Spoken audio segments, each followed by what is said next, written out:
This seat is for high school dropouts like you. You don't deserve anything better.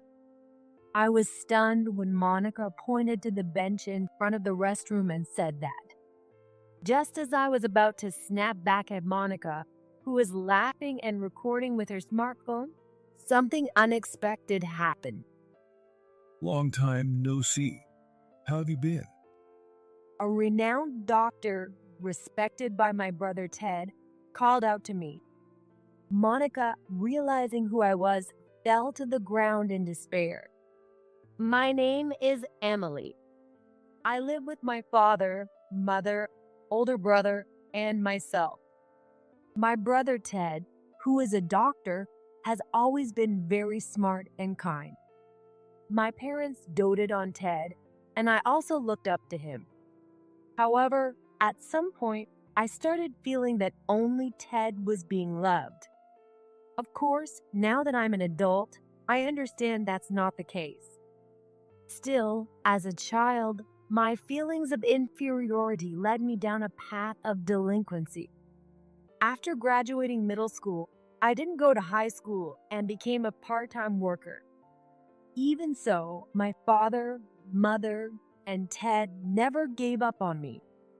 Though I was a part-timer, I worked hard and gradually grew up. When I turned 28, Ted, who is 3 years older than me, decided to get married. The whole family was overjoyed. Of course, I was happy too. Hey, what's your fiancé like? She's a very refined woman who attended a prestigious all-girls school from elementary through high school.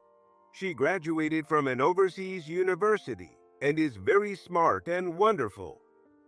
Wow, what does she do for work? She used to work in an office, but she quit for the wedding and plans to transfer to her dad's company where she can be more flexible. Ted said happily. It was the first time I saw Ted looking like this. That's great. She's already thinking about life after the wedding. I'm glad you found someone so amazing. I can't wait for the wedding, I said, genuinely happy. When I insisted on meeting her, Ted looked at the calendar and pondered. How about next Thursday? I agreed immediately. Dress nicely. Ted joked with a smile. Of course, I'm not going to meet my future sister-in-law in shabby clothes. Ted smiled at my words. I waited eagerly for that day to come. On the promised day, I was supposed to meet Ted at 6 p.m. However, I accidentally fell asleep, and when I woke up, it was already 5:30 p.m. It takes 15 minutes to get to the meeting spot at the station. Emily, weren't you going out for dinner with Ted and his fiancée today? If my mother hadn't reminded me, I might have completely missed the appointment. I grabbed the cookies I had prepared as a gift and hurried to the station. Just as I was almost there, I saw a woman nearly bump into an elderly lady carrying shopping bags. Whoa. Just in the nick of time, the old lady didn't get hit, but she was so startled that she fell hard. Her plastic bag tore, scattering its contents everywhere. Watch where you're going. The woman glanced at the old lady, clicked her tongue, and walked away. How shocking! She looks fashionable but has such an awful heart. Are you okay? Yes, thank you. I rushed over to the old lady, took her hand, and helped her up. I gathered the spilled items and took out the cookies I had brought as a gift for Ted's fiancée, putting them in the paper bag. Here you go. Oh my, even a bag. Thank you. No problem. It was an unfortunate incident. I smiled at the old lady, and she said, That girl often walks around here, always looking at her phone. I couldn't dodge her today because I had too many bags. The old lady vented her frustration. It seemed that the woman hadn't noticed the old lady walking until the last moment because she was looking at her phone. But I'm glad you weren't hurt. I should do something to thank you. You even gave me a bag. No, it's fine. I'm in a hurry, so I need to go now. Take care. I said this and hurried to the station. I thought I would just make it in time, but I was about 5 minutes late. If you're going to be late, let me know. Sorry, I fell asleep. You really are something. Ted laughed. By the way, where's your fiancé? Since you were late, she went to the restroom for a bit. I see. I'm sorry to keep her waiting. As I said that, I saw a woman approaching us. I instinctively looked down. It was the same woman who had bumped into the old lady earlier and walked away. I waited for her to pass, but she stopped right where we were. I looked up in surprise. Let me introduce you. This is my fiancée, Monica. Monica, this is my sister, Emily. I couldn't believe the woman from earlier was Ted's fiancée. I forced a smile, and Monica laughed through her nose. Hi, I'm Monica. Monica wasn't the refined woman I had imagined, but someone who seemed quite strong-willed.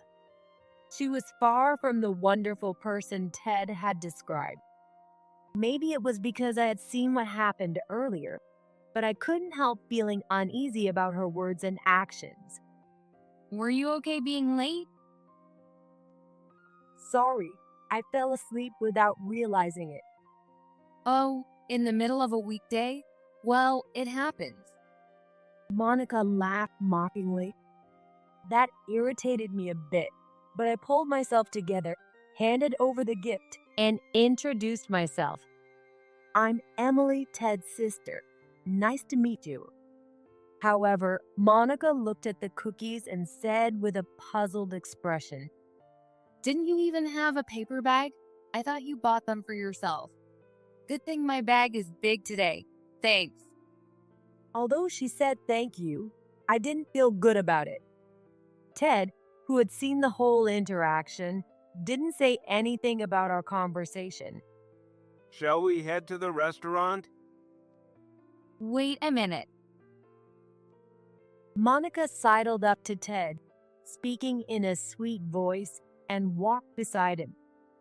Then, for some reason, she gave me a triumphant smile and walked off. It was the worst first meeting ever. My impression of Monica was terrible. I wished I would never have to see her again. But the wedding was already set. All I could do was hope Monica would be a good wife for Ted. When I got home, my mother eagerly asked for my impressions, but I just smiled and avoided answering. As time went on, the wedding plans progressed, and it was decided that our families would meet. Monica's father is an executive and a department manager in a company, and her mother is a pharmacist. She also has one younger brother. I don't need to go. I've already met Monica. I wanted to avoid getting involved as much as possible. That's not acceptable. My father, who values family relationships, insisted, so I reluctantly agreed to participate. Oh, long time no see. You didn't oversleep today, did you? On the day of the meeting, Monica said this as soon as she saw me. I wondered why she had such a grudge against me. It was disheartening. However, the reason would become clear at the upcoming family meeting. Ted's sister is Emily, right? Which university did she graduate from? Just as I was about to answer Monica's father, Frank, Monica interrupted. Dad, I told you not to ask that question, didn't I? But you might be mistaken. I can't believe that such a lovely family's daughter was a delinquent. Frank said this, then looked startled and smiled awkwardly. Monica knew from Ted that I had gone off the rails after middle school. Before my confused parents could say anything, I spoke up. You're right. I didn't go to high school after middle school. I often didn't come home, and I worked as a waitress at a family restaurant. Monica smirked upon hearing this. See, I told you it was true, right? Her voice sounded mocking, no matter how you listened to it. I was genuinely fed up, but Monica then tried to defend me. Emily, you will have it tough from now on, but I'll help if needed. I'm also going to work at my father's company, so it'll be fine. That's right. Helping each other is important. I don't need your help, I wanted to say, but I didn't want to cause a scene, so I just smiled it off. But the real problem came after this. As I headed to the restroom, Monica followed me. That was a big meal. She said cheerfully, but as soon as we were outside and the family was out of sight, she spoke to me, still smiling. Just so you know, I have no intention of helping you. What? Come on, about what I said earlier. Whether you end up homeless or whatever, we have no obligation to help you. There's no reason to help someone who hasn't even tried. Monica emphasized once more that she wouldn't help me. I didn't feel like responding and continued to ignore her after that. She really was an awful woman. I couldn't imagine Ted being happy married to someone like her. Ted, don't you think you should reconsider her? What are you talking about? She's a great girl. He didn't even want to hear my concerns.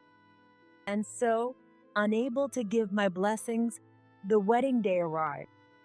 After the wedding, I parted ways with my busy parents and headed alone to the reception hall. But there, something shocking happened. I thought I would go ahead and take a seat, so I looked at the seating chart. However, no matter how much I looked, I couldn't find my name on the chart. Without a seat, I couldn't enter the hall, so I looked around in disbelief. Maybe it's a mistake.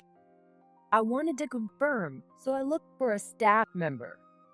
But before I could find one, Monica appeared, recording me with her smartphone.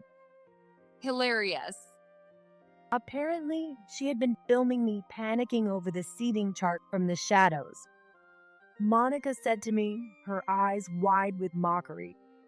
Panicking because you can't find your seat? You were looking for a staff member, but it's not a mistake. What do you mean? Just what I said. Monica said, looking around. Then, pointing to a bench in front of the restroom, she said, There it is, the seat for high school dropouts. That's good enough for you. I was speechless at Monica's behavior. While I couldn't say anything, Monica laughed loudly.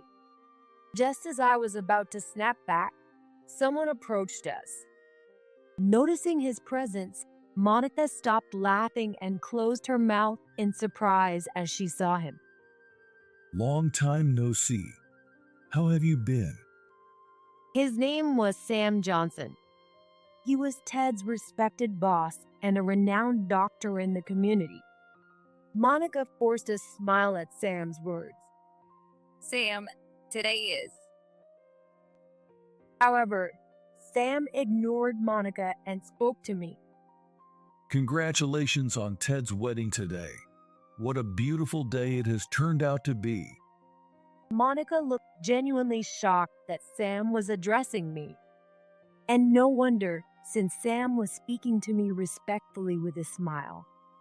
Monica, clearly unhappy, addressed Sam. Sam, Emily may be Ted's sister, but she's not someone you need to be so formal with. After all, she's just a high school dropout. Monica laughed as she said that. She probably meant it as a joke, but Sam's face hardened when he heard it. What are you talking about? Where else can you find someone as capable as Emily? She is an excellent systems engineer who travels nationwide helping troubled kids find jobs. Emily created the electronic medical record system for our hospital.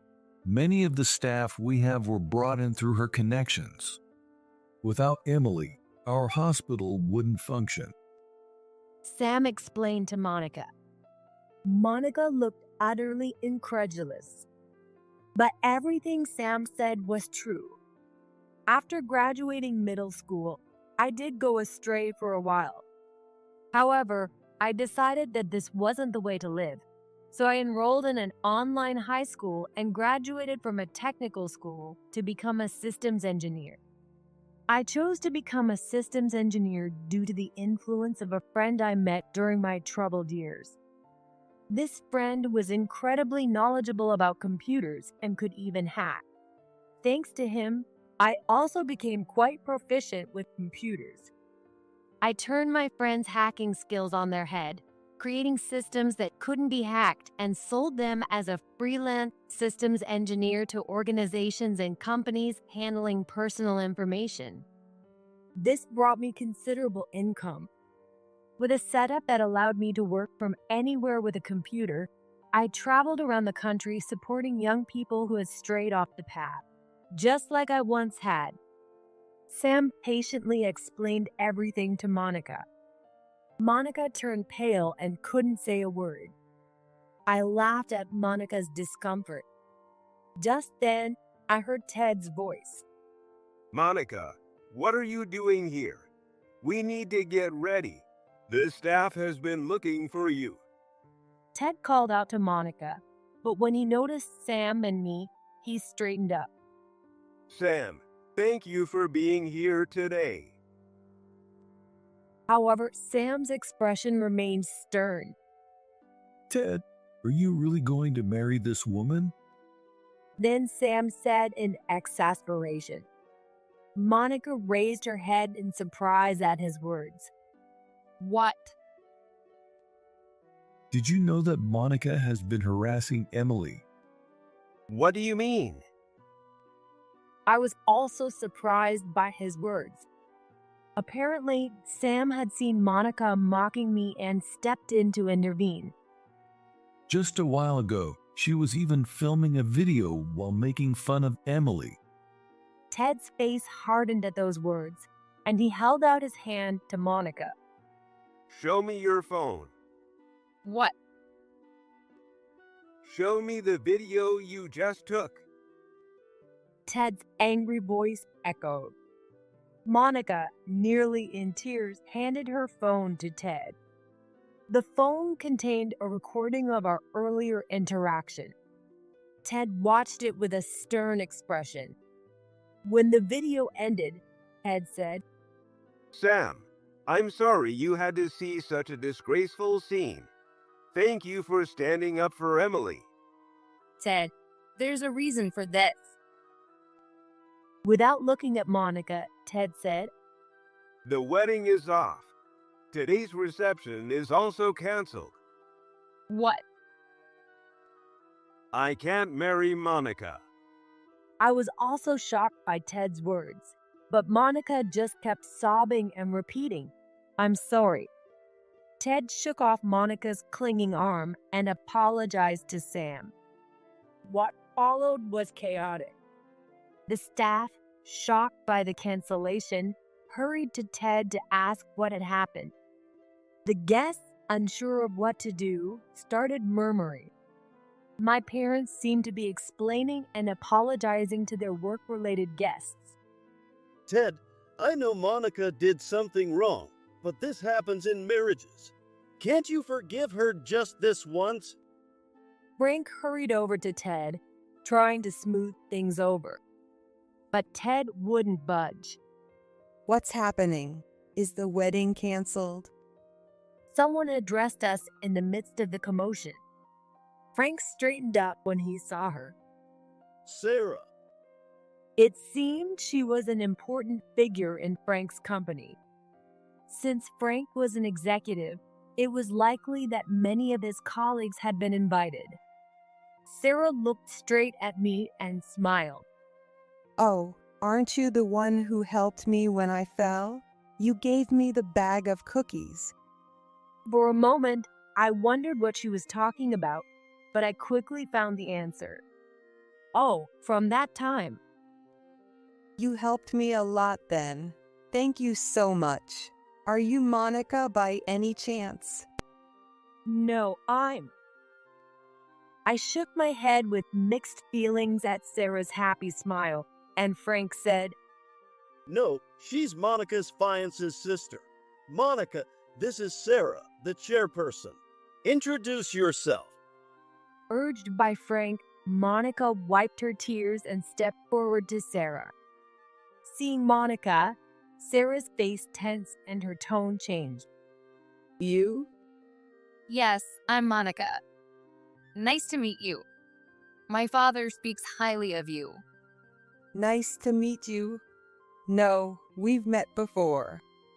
Both Monica and Frank looked at Sarah in surprise. You're the one always looking at your phone while walking, right? You've bumped into me before, and you're well known in the neighborhood for being dangerous. And when people warn you, you yell at them, don't you? Everyone is troubled because of you. What? Monica and Frank turned pale at her words.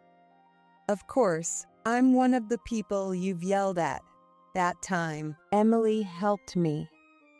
Sarah walked over to me and took my hand.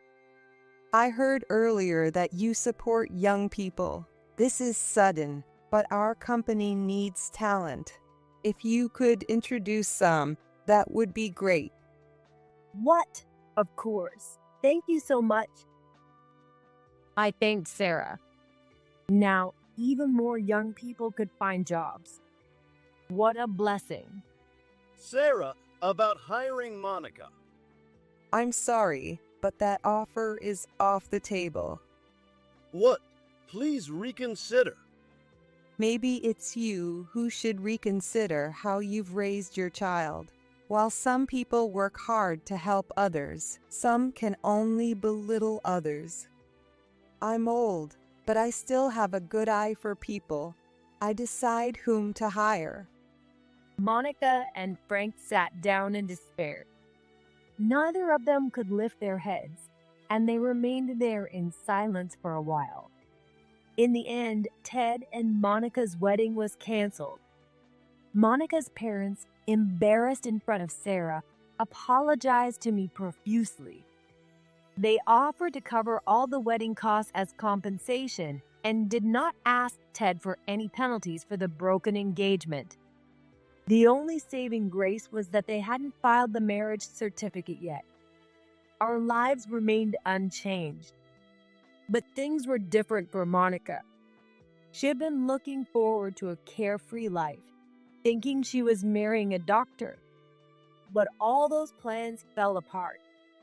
She couldn't join Sarah's company and was left unemployed.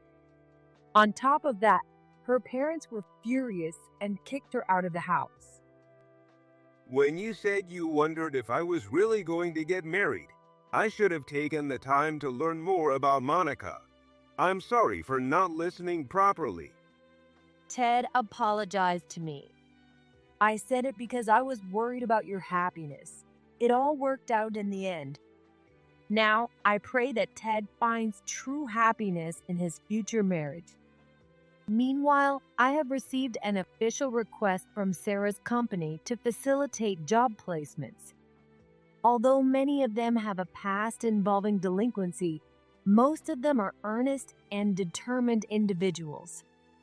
I'm confident they'll withstand the challenges of society. Receiving a good education doesn't necessarily make someone a good person. And not being educated doesn't mean someone is a failure. I will keep this in mind as I continue to help and engage with many